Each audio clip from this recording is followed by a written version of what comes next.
Yeah, don't give a damn about my bad reputation.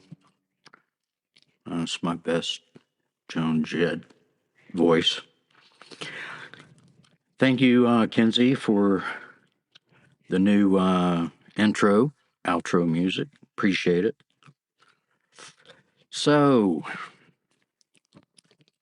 welcome back, Barrel Full of Daryl. That's me, Daryl, and I talk about music, movies, and throw in some other shit as well.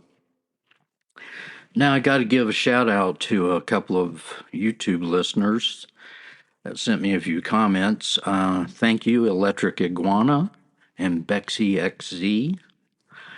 The Iguana says that all of the formats are good. Maggie May is the best sponsor and tells me to keep the barrel rolling. I like that. So let's get on with it. Music. Now, you may recall I mentioned Stevie Ray Vaughan last week while I was discussing Bonnie Raitt and how he helped her get sober. Boy, oh boy, was he an addict. Whiskey, cocaine, and it nearly killed him. Now, I'm not much of a blues fan, but this guy, he's a blues guitarist. He's fucking amazing. He was born in Dallas in 1954, and he died in a helicopter crash in 1990 at the age of 35. Now, his brother Jimmy is also a blues guitarist, and they learned to play guitar by listening to other blues artists such as Buddy Guy, Muddy Waters, and Albert King. Now, Stevie got his first guitar at the age of 7, a toy guitar from Sears. He learned to play by ear, and at the age of 9, his brother gave him a Gibson electric guitar. At the age of 11, he joined his first band, and Jimmy then gave him a Fender Broadcaster. Now, this kid, he's 11, 12 years old, and he's already playing in bands, actual bands. He joined a lot of bands up until 1978 when he formed his own band called Stevie Ray Vaughan and Double Trouble. Now, they played nightclubs and started to gain some notoriety. Let me just say here, I have never seen or heard anyone that can play a blues guitar like Stevie. It's truly captivating. And again, while doom scrolling, I saw a video of 5 black guys sitting in a room watching and listening to Stevie Ray play his song Texas Flood. And these guys were floored. They were hooting and hollering. Now, this Texas Flood video is on YouTube. And if you want to be stunned, this is the thing to watch. There's a long guitar solo, and he and the guitar, they're just one. About halfway through, he slings his guitar around his neck and plays behind his back without missing a fucking note. I swear. Now, Stevie certainly had some addiction issues for the majority of his life, and he was arrested for cocaine possession in 1979. At the time, Double Trouble was the opening act for Muddy Waters, who stated, Stevie could perhaps be the greatest guitar player that has ever lived, but he won't get to live to 40 years old if he doesn't leave that white powder alone. Now, in 1982, Stevie and Double Trouble were booked to play at the Montreux Jazz Festival, and they kicked some ass. This is what one journalist wrote. He seemed to come out of nowhere, a Zorro-type figure in a riverboat gambler's hat, roaring into the 1982 Montreux Festival with a 1959 Stratocaster at his hip and 2 flame-throwing sidekicks called Double Trouble. At this time, he had no album, no record contract, no name. but he reduced the stage to a pile of smoking cinders, and afterward, everyone wanted to know who he was. End quote. At this festival, David Bowie was in the audience, and he ended up hiring Stevie to play guitar on his new album, Let's Dance. Stevie played on 6 of the album's 8 songs, and the sales of this album were triple that of Bowie's previous release, and Bowie attributes this to Stevie. In 1983, Stevie signed a record deal with Epic Records and began working on his first album called Texas Flood, which was released. And to celebrate the album's release, they gave a concert at the Tango nightclub in Dallas, and about 700 people attended, including Ted Nugent, Sammy Hagar, members of the Kinks, and Uriah Heep, as well as all sorts of people in the music and record industry. Of course, the show was a big hit. So Stevie had hit the big time. Great album, by the way, Texas Flood. And his second album, Couldn't Stand the Weather, was released in 1984, and it outsold Texas Flood. At the time, my younger brother, Dean, was visiting friends in Jacksonville, Florida, and he got to see Stevie Ray live in concert. So jealous. And a little shit. All I got was a t-shirt, but at least I got that. Now, they released their third album, Soul to Soul, and it wasn't as popular, and it was felt that Stevie had peaked with his second album. And it was at this time that Stevie nearly died due to his addictions while on tour in Germany. Oh, let me throw this in too. At the age of 6, Stevie would steal booze from his dad, and that's when the addiction started. Now, at the peak of his substance abuse, he was drinking a quart of whiskey and using an ounce of cocaine every day. On tour, when he fell ill in Germany, a doctor told him that he was 1 month away from death. He went through months of treatment, and he gained sobriety. Now, he went on to record several more albums, and his playing was even better, being sober. On August 27, 1990, Stevie participated in an all-star jam session in East Troy, Wisconsin. Big names there. Eric Clapton. Whoever, I don't know. Now, afterward, he and several other musicians were leaving the venue in a helicopter. The conditions were foggy, and the copter crashed about 30 seconds after liftoff. Everyone aboard died instantly. Now, at this time, I was working in Panama City as an engineer, and my son Jake was born on the following day. That'd be August 28th. And one of my coworkers came to visit us at the hospital. He looked down at Jake and said, "We have a replacement for Stevie Ray." And I just smiled. So check out the playlist for some Stevie Ray songs. And go to YouTube and search for Stevie Ray playing Texas Flood on the show Austin City Limits. You'll be amazed. By the way, Stevie was quoted as saying, "He's a black man in a white man's body." And now a word from our sponsor. Well, hello, barrel full of Daryl listeners. My name's Big Tom Beauregard, and I am the mayor of Scratch Ankle, Alabama, and damn proud of it. Now, I'm not here to sell you something. I'm here to tell you something. Are you thinking that this here podcaster made up the town name? Well, I want you to know that this is not a fictional place. It's a factual place. If you don't believe it, go talk to Uncle Google and find out. And we're located between Montgomery and Franklin, Alabama. Now, something this podcaster doesn't know is my daddy and his daddy went to the same one-room schoolhouse, and they were classmates, class of 1951. And Scratch Ankle may be an uncommon town name, but we come by it honestly. Back in the late 1800s, railroad trains would run through here, and the engineer would see the town people sitting on the porch scratching their ankles due to skeeter bites.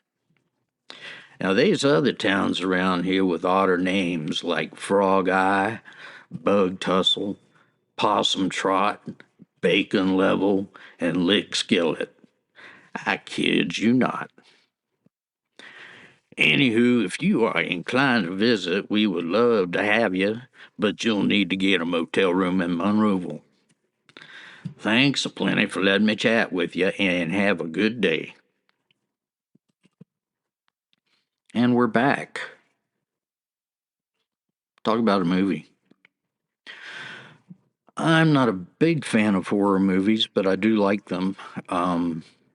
During my life, I have watched numerous vampire movies, which now pale in comparison to the one I watched this week, titled Nosferatu. It was recently released in 2024, directed by Robert Eggers, and it is a remake of a 1922 film. That's right, 1922. Both movies were inspired by and closely follow the novel Dracula by Bram Stoker. Now, the cast includes Bill Skarsgård, Nicholas Hoult, Aaron Taylor Johnson, and Lily Rose Depp. Yes, Johnny's daughter. At the beginning of the film, Ellen, played by Depp, is a young and lonely girl, and she prays for a companion. Well, she inadvertently summons the Nosferatu, the vampire who is actually Count Orlok, and they form a psychic link. Now, later in life, as a young woman, she marries Thomas Hutter, played by Nicholas Hoult, and they live in Wisburg, Germany. Now, Thomas is commissioned by his boss, Herr Nock, to sell a decrepit mansion in Wisburg to the reclusive Count Orlok, who lives in Transylvania. So Thomas begins a weeks-long trip on horseback to get the Count to sign the deed. Now, this Nosferatu guy, Count Orlok, is huge, hideous, very evil. Well, of course, he's a fucking vampire, after all. But Orlok signs the deed, as does Thomas. But Thomas is deceived and actually signed a document that dissolves his marriage to Ellen. You see, Nosferatu apparently has a contract to marry Ellen, and he wants to claim it. And also, Thomas's boss, Herr Nock, is in cahoots with the vampire, and he assisted in this ploy. Count Orlok keeps Thomas around so he can feed on him, but eventually he escapes. Near death, he is found by and taken in by nuns who nurse him back to a semblance of health. In the meanwhile, the Count sets sail for Wisburg inside a coffin on a ship. That is, the ship is also infested by plague-carrying rats. The Count, being the hungry soul that he is, kills all of the crew, and the ship crash lands at Wisburg, freeing the Count and a couple of thousand infested rats into the town. Now, meanwhile, Thomas makes his way back to Wisburg and finds most of the townfolk are sick and or dying. He's aware of the Count's presence and finally convinces his friends that a vampire is among them. Now, again, the Count's goal is to marry Ellen, but on arrival, she continuously denies him. So in steps Willem Dafoe, plays a wacky scientist who discovers that the only way to kill the vampire is to have him attack and drink from his betrothed until dawn breaks. Now, Ellen, she agrees to do this, and she allows the vampire to suckle while she keeps him distracted. Well, he's not drinking milk, as in suckle, he's drinking her blood. And she does keep him distracted. In doing so, the sun rises and destroys the vampire. However, Ellen dies as well. The good news is that the townsfolk are rid of the murderous Nosferatu. Happy ending, yeah. This film's over 2 hours long, but you would never know it. It's dark and creepy, and the vampire character is like I've never seen before. And Bill Skarsgård must have spent hours each day in the makeup department. It was critically and financially well received with numerous nominations, including 4 Academy Awards. And Lily Rose Depp was highly acclaimed for her performance, and I agree. Great job. I highly recommend this movie if it's your thing. It's currently streaming on Prime Video. Word of the week: Remora. Remora. Remora. It's an obstacle, hindrance, or obstruction, as in the bureaucracy's love of red tape is a remora to the efficiency. Now, with the same spelling, there's a fish called remora. Different pronunciation, but it comes from the same Latin word, remorare. Yeah, maybe. Now, these fish would attach themselves to ships and slow down their travel. These days, it happens to sharks as well, as we all know. Joke of the week. I love putting on warm underwear fresh out of the dryer. Plus, it's fun to look around the laundromat and guess who they belong to. Question of the week. First, we will discuss the answer to the question from the last episode. Which of the 3 types of plague was responsible for the Black Death pandemic in the 1300s? And how does a person become infected? Well, there are 3 types of plague. They are bubonic, septicemic, and pneumonic. Now, in the 14th century, a bubonic plague swept through Europe and killed about 50 million people. That's about 50% of the population.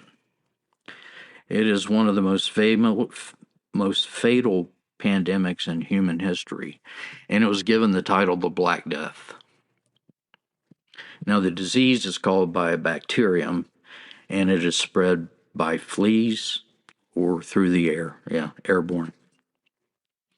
Bubonic refers to swollen lymph nodes known as buboes, which are a common symptom, and they typically burst open.